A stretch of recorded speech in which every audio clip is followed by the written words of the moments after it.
Hello दोस्तों, आप सभी का ओगीपुर क्लासेस में स्वागत है। तो आज के इस वीडियो में कक्षा 9 के वार्षिक परीक्षा विज्ञान के पेपर को हल करने वाले हैं। यहाँ पर देख सकते हैं ये 30,000 कोड का पेपर है। तो विभिन्न प्रकार के कोड के पेपर करा दिए गए, आप जाकर प्लेलिस्ट में देख सकते हैं और पेपर को पूरा देखिएगा क्योंकि आपके एग्जाम के लिए काफी इंपॉर्टेंट होने वाला है। अगर आपका कोड दूसरा रहता है फिर भी पेपर को देखिएगा, ताकि आपको अगर आपका कोड न मिले तो क्वेश्चन क्या होते हैं, सेम होते हैं। क्वेश्चन एक दो इधर उधर होता है, बाकी सभी क्वेश्चन सेम आते हैं। तो पूरा पेपर देख लेंगे तभी आपको फायदा होने वाला है। तो चलते हैं खंड ए से शुरुआत करते हैं। तो खंड ए में आपका क्या होता है, 20 नंबर बहुविकल्पी होता है। उसके बाद वर्णात्मक प्रश्न लिखना होता है। तो यहाँ पर देख सकते हैं पहला क्वेश्चन दिया कि त्वरण का यसाई मात्रक क्या होता है। तो त्वरण का यसाई मात्रक मीटर प्रति सेकंड स्क्वायर होता है। क्या होता है, मीटर प्रति सेकंड स्क्वायर होता है। तो इसका ऑप्शन नंबर सी बिल्कुल राइट उत्तर हो जाता है। 2 नंबर यहाँ पर क्वेश्चन दिया हुआ है कि निम्नलिखित में से अदिश राशि क्या है।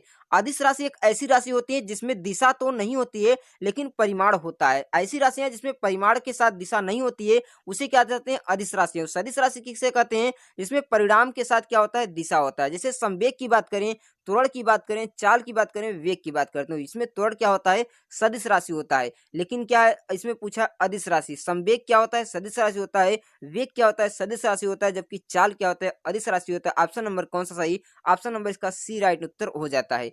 3 नंबर क्वेश्चन दिया है कि वस्तु में जड़त्व की माप क्या होता है। तो किसी वस्तु में जो जड़त्व की माप होती है वह द्रव्यमान होती है। क्या होती है, द्रव्यमान होती है। जैसे कि मान लीजिए कोई वस्तु यहाँ पर 10 किलो का है और कोई वस्तु यहाँ पर 50 के ग्राहक है, तो किसको ढकेलने में आपको सबसे ज्यादा बल लगाना पड़ेगा, उसका जड़त्व क्या होगा, सबसे ज्यादा होगा। तो 50 किलो का क्या करना पड़ेगा, आपको ज्यादा बल लगाना पड़ेगा, तो इसका क्या होगा, जड़त्व सबसे ज्यादा होगा। उसके बाद यहाँ पर देख सकते हैं 4 नंबर क्वेश्चन दिया हुआ कि मनुष्य का भार पृथ्वी पर 60 न्यूटन है, तो चंद्रमा पर क्या हो जाएगा। तो जब कोई वस्तु पृथ्वी से चंद्रमा पर जाता है तो उसका भार 1/6 गुना हो जाता है। यदि यहाँ पर 60 न्यूटन है तो चंद्रमा पर जाएगा तो 1/6 यानी 10 न्यूटन हो जाएगा। कितना, 10 न्यूटन। तो ऑप्शन नंबर इसका डी बिल्कुल राइट आंसर हो जाएगा। लेकिन अगर आपसे पूछे कोई वस्तु पृथ्वी से कहां पर जाता है, चंद्रमा पर जाता है, तो उसका द्रव्यमान क्या होगा। तो कोई वस्तु का अगर द्रव्यमान यहाँ पर 60 किलो है, चंद्रमा पर जाएगा तब भी उसका द्रव्यमान क्या होगा, 60 किलो ही होगा। क्योंकि द्रव्यमान चेंज नहीं होता है, कांस्टेंट रहता है, उसका केवल भार ही चेंज होता है। उसके बाद 5 नंबर क्वेश्चन यहाँ पर देख सकते हैं दिया हुआ कि अधिकतम कार्य करने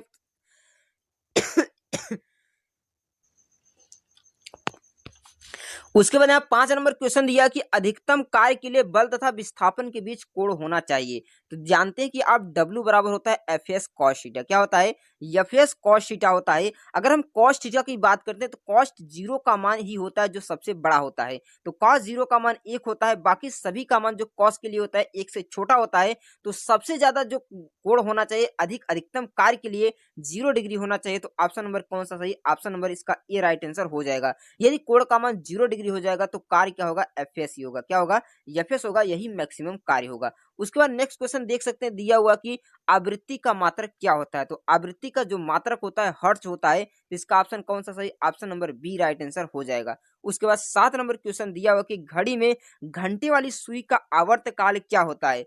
आवर्त काल का मतलब होता है घड़ी जो होती है क्या करती है, पूरा चक्कर पूरा लगाने में कितना समय लेती है। जैसे दिखा जाए, पूछा है घंटे वाली सुई, तो घंटे वाली सुई है 24 घंटे में अपना एक चक्कर पूरा करती है। तो इसका आवर्त काल कितना हो जाएगा, 24 घंटा हो जाएगा। तो इसका ऑप्शन नंबर कौन सा, option number D right answer हो जाएगा। उसके बाद 8वां नंबर क्वेश्चन दिया कि निश्चित आकार तथा आयतन वाला पदार्थ कौन सा है। यानी ऐसा पदार्थ जिसका क्या होता है, आकार भी निश्चित हो, आयतन भी निश्चित हो, तो वह पदार्थ कौन सा है, ठोस है। इसका ऑप्शन नंबर ए क्या हो जाता है, राइट उत्तर हो जाता है। 9 नंबर क्वेश्चन दिया कि निम्नलिखित में से कौन सा तत्व कमरे के ताप पर द्रव होता है। तो कमरे के ताप पर द्रव जानते हैं, एकमात्र धातु जो कमरे के ताप पर द्रव होता है उसे हम पारा कहते हैं। क्या कहते हैं, पारा कहते हैं। इसमें पारा ही दिया है। अगर आपसे पूछा जाए कि ऐसा अधातु बताइए जो कमरे के ताप पर द्रव होता है, तो ब्रोमीन होता है। क्या, ब्रोमीन क्या है, एकमात्र अधातु है जो कमरे के ताप पर क्या होता है, द्रव होता है। और पारा एकमात्र धातु है जो कमरे के ताप पर क्या होता है, द्रव होता है।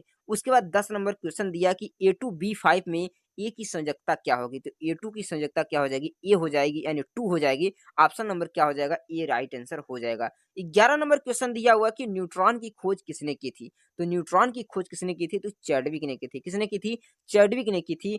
थॉमसन ने इलेक्ट्रॉन की खोज की थी और रदरफोर्ड ने प्रोटॉन शब्द दिया था और प्रोटॉन की खोज गोल्डस्टीन ने किया था। उसके बाद यहाँ 12 नंबर क्वेश्चन देख सकते हैं दिया हो कि क्रीम को दूध से अलग किया जाता है। तो क्रीम को दूध से अलग करने की विधि को हम कहते हैं अपकेंद्रण विधि। क्या कहते हैं? अपकेंद्रण विधि। तो ऑप्शन नंबर इसका बी क्या हो जाएगा? राइट उत्तर हो जाएगा। 13 नंबर क्वेश्चन दिया कि उदरोपातन शुद्ध किया जाता है। उदरोपातन का मतलब होता है जो पदार्थ होता है ठोस अवस्था से सीधे गैस अवस्था में परिवर्तित हो जाता है, उसे हम कहते हैं उदरोपातन। कौन सा ऑप्शन हो जाएगा इसका? नौसादर। नौसादर जो होता है ठोस अवस्था से सीधे गैस अवस्था में परिवर्तित हो जाता है, तो यह क्या होता है? उदरपातित हो जाता है। ऑप्शन नंबर इसका ये राइट आंसर हो जाएगा। उसके बाद 14 नंबर क्वेश्चन दिया कि केंद्रक की खोज करने वाले वैज्ञानिक का क्या नाम था? तो केंद्रक की खोज जिसने किया था उसे कहते हैं रॉबर्ट ब्राउन। क्या कहेंगे? रॉबर्ट ब्राउन का नाम था। तो ऑप्शन नंबर कौन सा? बी वाला राइट आंसर हो जाएगा। उसके बाद 15 नंबर क्वेश्चन दिया कि एक कोशिकीय जीव है, तो एक कोशिकीय जीव इसमें से कौन सा है?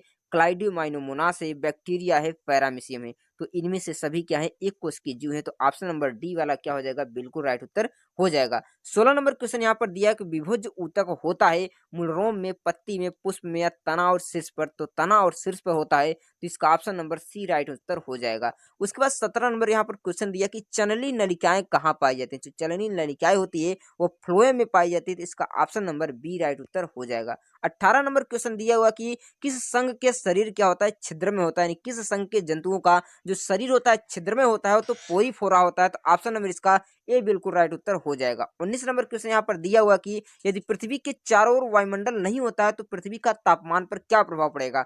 तो यदि पृथ्वी के चारों ओर तापमान नहीं रहेगा तो दिन में ताप बढ़ जाएगा और रात में ताप क्या हो जाएगा? घट जाएगा। तो इसका ऑप्शन नंबर सी राइट उत्तर हो जाएगा। 20 नंबर क्वेश्चन दिया कि खरीफ की फसल है, तो यहाँ पर देख सकते हैं यह क्वेश्चन ही गलत है। यहाँ पर पूछना चाहिए था कि खरीफ की फसल नहीं है, क्योंकि मक्का, मूंग और बाजरा सभी खरीफ की फसल है, जबकि मटर क्या है? एक रबी फसल है। तो इसका ऑप्शन सी राइट आंसर हो जाएगा, यहाँ पर नहीं होना चाहिए। उसके बाद देख सकते हैं खंड ब से है। खंड ब में आपको वर्णात्मक प्रश्न देना होता है।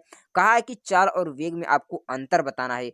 चाल और वेग में अंतर बताना है। चाल क्या होता है? अदिश राशि होता है, वेग सदिश राशि होता है। इसमें क्या होती है? दिशा की आवश्यकता नहीं होता, वेग में दिशा की आवश्यकता होती है। दूसरा क्वेश्चन दिया कि दूरी और विस्थापन में आपको अंतर बताना है। दूरी का मतलब होता है किसी वस्तु में तय की गई निश्चित मार्ग की लंबाई को दूरी कहते हैं। विस्थापन का मतलब होता है कि निश्चित दिशा में तय की गई दूरी को क्या कहते हैं? विस्थापन कहते हैं। इसका मात्रक मीटर होता है, इसका भी मात्रक मीटर होता है। दूरी क्या होता है? अदिश राशि होता है और विस्थापन क्या होता है? सदिश राशि होता है। उसके बाद न्यूटन के गति विषय का तृतीय नियम बताना है। तो न्यूटन के गति विषय का तृतीय नियम को एक क्रिया प्रतिक्रिया का नियम भी कहा जाता है। उसके बाद अगला क्वेश्चन यहाँ पर देख सकते हैं, एक इंजन की जो सामर्थ्य है 100 किलोवाट है, इसके द्वारा 1000 किग्रा के पिंड को 20 मीटर की ऊंचाई तक उठाने में कितना समय लगेगा? तो इसको आपको बताना है। आप जानते हैं कि P बराबर होता है क्या? W अपान टी। क्या होता है? P बराबर W अपान टी। जब क्या होता है? भार द्वारा कार्य किया जाता है तो W बराबर होता है mgh। क्या होता है? mgh। तो P बराबर हो जाएगा mgh अपान टी। क्या हो जाएगा? mgh अपान टी। तो यहाँ पर सभी का मान रख देंगे, तो यहाँ पर हो जाएगा 100 किलोवाट। क्या हो जाएगा? 100 किलोवाट है, तो सिंपली इसको आपको क्या बदलना है? वाट में बदलना है। तो 100 किलोवाट को जब वाट में बदलेंगे तो क्या करेंगे? 1000 का गुणा करेंगे और यम का मान क्या है? 1000। तो 1000 का गुणा करेंगे, जी का मान 10 हो जाएगा, एच का मान कितना है? 20 मीटर और टी का आपको मान ज्ञात करना है। तो यहाँ से 1000 कैंसिल हो जाएगा, 10 को 10 से कटा देंगे और 20 को इधर भेजेंगे तो कितना हो जाएगा? टी को उधर भेजेंगे, टी बराबर 20/10 यानी 2 सेकंड हो जाएगा। कितना? 2 सेकंड हो जाएगा। तो 2 सेकंड आपका क्या हो जाएगा? बिल्कुल राइट उत्तर हो जाएगा। उसके बाद 4 नंबर क्वेश्चन दिया कि आर्किमिडीज के सिद्धांत क्या थे? इसके प्रायोगिक सत्यापन का चित्र बनाकर आपको स्पष्ट करना है, अथवा आपको अनुदैर्ध्य और अनुप्रस्थ तरंगों में 3 अंतर बताना है कि इसमें अंतर क्या है। अथवा दिया है कि किसी माध्यम में चलने वाली विभिन्न आंतरिक तरंगों का अनुपात इतना है, तो तरंग दैर्ध्य का अनुपात और आवर्त काल का क्या करना है? अनुपात आपको ज्ञात करना है। उसके बाद नेक्स्ट क्वेश्चन दिया कि क्वथन तथा वाष्पन में 2 अंतर बताइए, संघनन और हिमीकरण की परिभाषा दीजिए, यौगिक तथा मिश्रण में 4 अंतर बताइए, परमाणु किसे कहते हैं? डाल्टन के परमाणुवाद का विलेख में क्या करना है? आपको उल्लेख करना है। अथवा आपको रदरफोर्ड का परमाणु मॉडल में कमियां लिखना है। खंड ग से दिया कि कोशिका सिद्धांत किसने प्रतिपादित किया था? रेखी अरेखी पेशियों में 4 अंतर बताइए, संघ प्रोटोजोआ जंतु का लक्षण लिखिए, वर्गीकरण जनक। ये बिल्कुल आसान तरीके से क्वेश्चन यहाँ पर देख सकते हैं, कितने सरल क्वेश्चन दिए हैं। आप सभी क्वेश्चनों को अच्छी तरह से हल कर सकते हैं, जो कि एकदम सरल क्वेश्चन है। तो इन सभी क्वेश्चनों को आप अच्छी तरह से हल करेंगे, आपके एग्जाम के लिए सभी क्वेश्चन इंपॉर्टेंट होने वाला है। तो ये था कक्षा 9 का साइंस का पेपर, जो कि आपके एग्जाम के लिए काफी इंपॉर्टेंट है। पूरा हल करके जाते हैं तो आपको 70 में से 70 नंबर पर आने से कोई नहीं रोक सकता।